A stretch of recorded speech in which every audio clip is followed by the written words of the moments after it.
دەیانهەوێت سەهۆڵەکە بشکێنن بۆ ئەوەی مەلەوانی لە 5 پلەی ژێر 0 سیلیزی بکەن.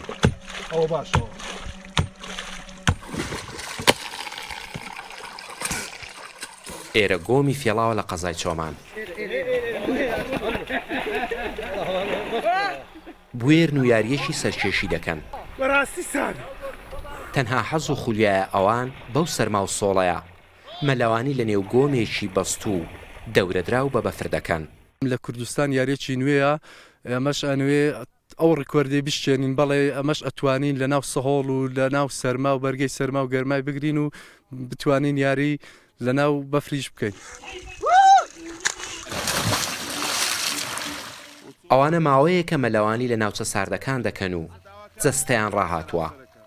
ئەو ئاوانەی شیاوی مەلەوانی بن و سەهۆڵاو بن، ئەوان ترسیان لێی نییە. ئەم زۆرە وەرزشە تا ئێستا نەچۆتە یاری ئۆلۆمپیەکان،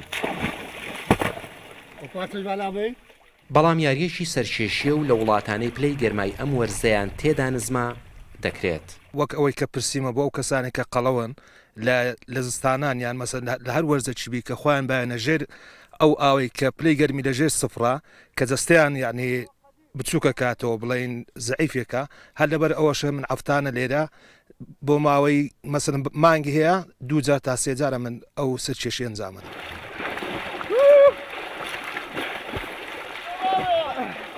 بارستایی شەختەی سەر گۆمەکە نزیکەی 10 سانتیمەترە. بەرگەی یاری سشیش دەگرێت. لە کوردستان پێم وایە لە چۆمان یەکەم جارە ئەو یاریە ئەکرێت و ئەمە ساڵانە بڵێن لە گۆمێ بێکۆدیان بێرمە سارد لە پشەڵگۆرد ئەو گۆمانێک کە بەفریان تێدایە و گەورەنە، ینی ساڵانە مەلەی تێدا ئەکەین و یاریێکی خۆشە و کاتێک لە مەلەوانی تەواو دەبن جەستەیان بە بەفر دەشۆن. ساڵانە لە سەراسی عێراق و باشووری کوردستان ئێرە زۆرترین بەفری لێ دەبارێت و شەوانە تا 12 پلەی ژێر 0 سیلیزی پلەکانی گەرمای دادەبەزن. ئەو وڵاتانەی هەڵکەوتەی جوگرافی و کەشوهەوایان لە کوردستان دەچێت توانی ویانە سوودێکی ئابووری باش لە یاریە سەرکێشیەکان وەربگرن و بیکەنە بنەمایەکی بەهێز بۆ کەرتی گەشتیاری زستانەیان و ساڵانە بەهۆی ئەنجامدانی ئەو یاریانە هەزاران گەشتیار بۆ خۆیان ڕادەشێشن.